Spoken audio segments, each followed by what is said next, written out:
Hello everybody and welcome to this new language facts video. Today we're going to talk about Scots. Many people believe that in Scotland, English is the main language, followed by Scottish Gaelic, but most are not aware of the existence of a third language, Scots. It is considered as a sister of English because it descends from the Norse version of Anglo-Saxon. The differences between them are similar to those in Irish and Scottish Gaelic. Today it is considered as an indigenous language of Scotland and is a vulnerable language by UNESCO. In 2011, 1.5 million people in Scotland reporting be able to speak Scots. But how come that almost nobody knows about this language? Well, there's a long story behind it. Ready? The history of Scots started around the 5th century AD with the arrival of the northwest German tribes in the British Isles. Those individuals were the Angles and the Saxon, and they spoke different languages. Until here, English and Scots share the same origin. Though what makes Scots different from present-day English is partly that it owes more to the Anglian than the Saxon variety of Old English, and partly that over the generations the different kinds of contact that Scots and English have engaged with other languages have given them distinct characteristics. In the 8th century, Vikings invaded the British Isles, and this became one of the greatest influences of the language.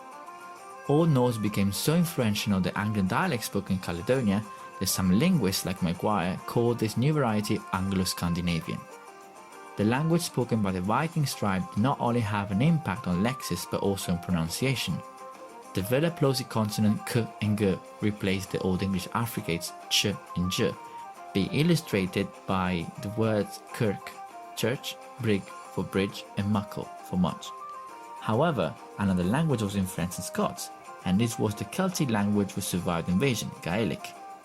The influence of this Celtic language into Scots can be seen by some loan words such as gau, blacksmith, golach, insect, and falachan, concealed store. In 1066, French played another role in this story, with the arrival of Normans influencing both English and Scots. Yet, the effect on them was very different. Whereas English borrowed vocabulary, Scots retained the palatal L and N like in will, oil, or fenge, the dissemble. However, some vocabulary from French is present in modern Scots such as douce, quiet, tas, cup, and fash, to enrage. Another language that came to influence Scots was Dutch because of the massive arrival of Flemish-speaking community, thanks to the feudal kings who donated them lands to encourage the weaving industry. Some examples of the Dutch influence in the Scots are the words krijg, neck, daup, backside, and quit, ankle. The term English was used to describe the variety spoken in the north and south of the country until the end of the 15th century. This term together with Scottish were used indistinctly to refer to the language spoken in the lowlands. At that time, English and Scots share almost 80% of their lexis. The Reformation was another key factor of the Anglicization of Scots. The Geneva Bible of the 16th century gave access to Southern English to a great number of people. Therefore, English gained a better status while Scots was losing ground. With the Union of the Crown in 1603, Scots never regained its importance. The court of James VI moved to London and accepted the language spoken by its counterparts, English. Finally, in the 18th century, the idea of proper English was spread all over the territory and doomed Scots to stay in the shadows. All this to say that the issue comes from an identity value, since many speakers of Scots do not consider themselves as native speakers. Nonetheless, in recent years there has been a growing interest in language by both local and national level. The European Bureau for Lesser Used Languages recognized Scots as a minority language in 1995, followed by the new Scottish Parliament in 1999 and the UK government in 2001. Several dictionaries were compiled and Scots literature has been revived by some native speakers.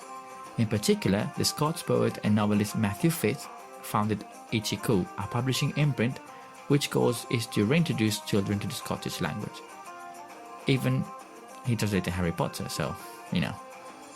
The 19th century brought a new language, Scottish Standard English. This variety tried to keep the tradition of Scots into the English language. Due to this unprecedented situation, some linguists refer to this phenomenon as a dialectologist's paradise. Although Scots has difference in accent and dialects, they all share some common features when comparing it with Standard English. Scots accents realize the R sound in post-vocalic position. They present a variation in vocalic and consonant system with the addition of monophthongs. The only difference with Standard English today are the voiceless velar fricative h like in loch and h like in where. Finally, regarding syntax, Scots have three main characteristics. The negative marker na for not, the second person pronoun though, the invariable s ending in all forms, even for the first person singular. So that is all for today. I hope that now you have a better understanding about the linguistic situation in Scotland, and have a good day. Bye.